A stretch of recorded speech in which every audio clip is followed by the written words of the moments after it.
Hello, friends. This is Inessa at Paper and Bling, and I'm so happy to be on the channel sharing my process video for this layout. So I'm documenting a photo from a graduation party, and it's for one of my step nephews, I guess.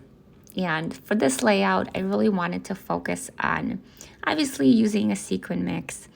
I wanted to use a shaker, and then the Fab Foils that we just got in our design team boxes. So I was really excited to play with it. So for the layout, I'm working with a mix of Bella Blvd products, so from the Cap and Gown collection, some Bella Besties, and then I wanted to use the Bookish sequin mix and also my star dies. So the stars are gonna be kind of the more prominent element in terms of ephemera and decoration on the page, and I'm turning those into sequence shakers. So right now I'm working on my background piece, and I wanted to do some layers here.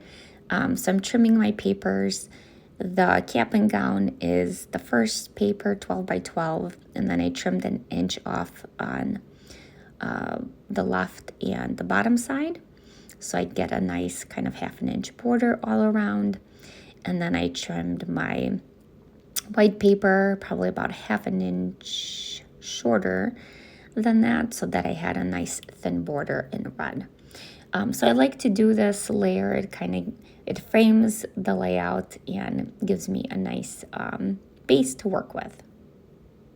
So as a next step, I moved on to creating some star shapes, and I used my metal dies to cut them out in the various patterns and sizes with my metal die. And then I wanted to do the same thing with the Fab Foil. And this is my first time working with it, and it was actually really easy to work with. So I was kind of nervous that it would buckle when I applied it to my white cardstock, but it didn't. It was really easy to apply. And if you get any like smudges from the metal die or anything like that, it's easy to clean off. So I applied my paper and then ran it through the die cutting machine to cut out my shapes as well. And then I was kind of playing around with the placement of the stars, trying to alternate between the different patterns and sizes, as well as like a mix of the solid and the cutout. And then once I kind of got the placement where I wanted it, I also figured out where I wanted to create and put the shaker stars. So this is kind of very, personal in terms of how you want the composition to look, but I kind of was playing around to just see what I liked visually.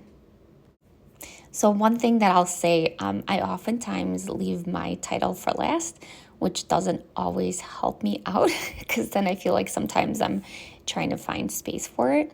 So I did, before I adhered anything, I went back and created my title just to be sure that I had it where I wanted it to be. And then it allowed me to then go back in and kind of move the stars around to make sure that I still liked the placement. I will recommend too, as you're kind of moving things around, if you like something in the moment, snap a picture of it with your phone, and then you can always go back to that iteration of it if you end up not liking where you landed last. So just a quick tip to help there. So I've had these foam letters in my stash probably for like at least 5 years, and I like that they're actually sticky.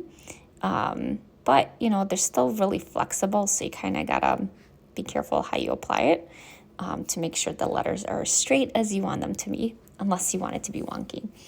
And then I picked up I think that's a Doodlebug alphabet in red, and I wanted to bring more red in because of the grad's shirt is red, and that is why I added red into the layout, so the border as well as the lettering here. Now, once you've got your title down, go back in and kind of play around with the placement again, just to make sure you have it where you want it before you adhere anything.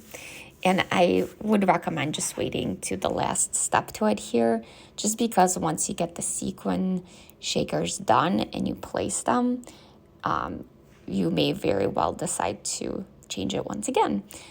So I would just recommend kind of holding it without adhesive until you're really sure you want to commit. So moving on to creating the actual shakers with the stars, because it's a star shape, I ran my transparency through the die cut machine as well. I used a really thin one, which cut pretty well. I did have to use my scissors to trim off a couple ends here and there, but it works pretty well. So just make sure you're using a pretty thin one, just so that the machine can cut it.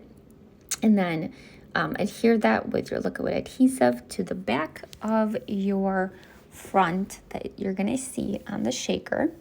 And then I add a thin strip of foam all around to make sure it's enclosed, and it gives that space to add my sequins, so that it's got that thickness, so it doesn't get all kind of crunched up and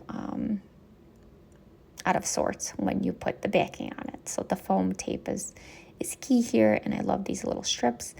And then I love that mix. It's got lots of golds in it, a little bit of green, which doesn't really take away from the layout. So it was a perfect match here, I would say.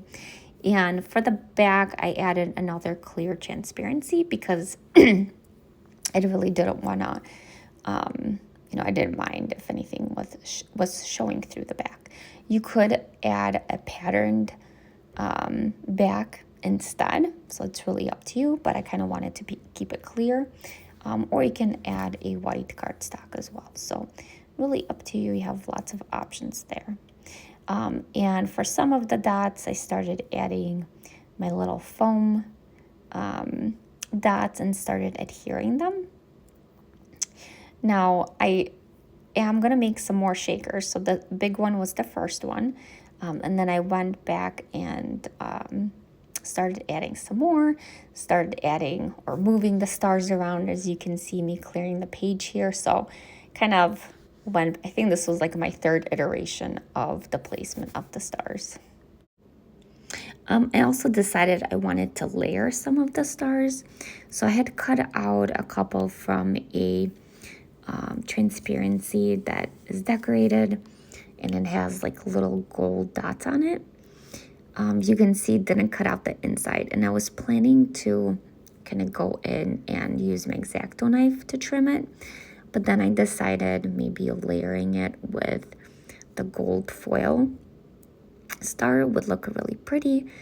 So I just added some of my thin foam strips to the back and adhered it right over that center, so it hides the cut line, and I think it's a pretty looking layered star there. So I like how that piece turned out.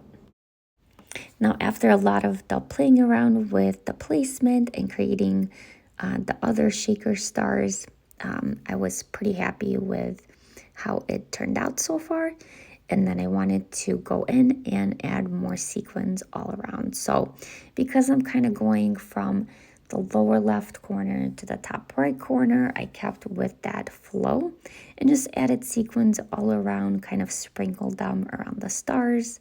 And I like to lay them out first with my little wax tip, and then it's easy to just go back in and add a dab of glue and get them adhered to the paper. This way you can see how it looks before, again, committing to the placement of everything. So I love the extra bit of kind of sparkle and interest the sequins add.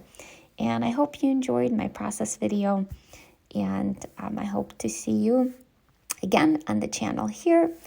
And if you're not familiar with my work, or you want to follow me for more, I also have a YouTube channel at Paper and Bling, so you can find more process videos there. And I would love to see your creations. Tag me. I love my Spiegel Mom scrap sequins. They are fantastic. Like, I love all the bling and had so much fun playing with this. and give the Fab Foils a try. They're really so easy to work with, and I'm looking forward to using them on more of my layouts. Have a fabulous day.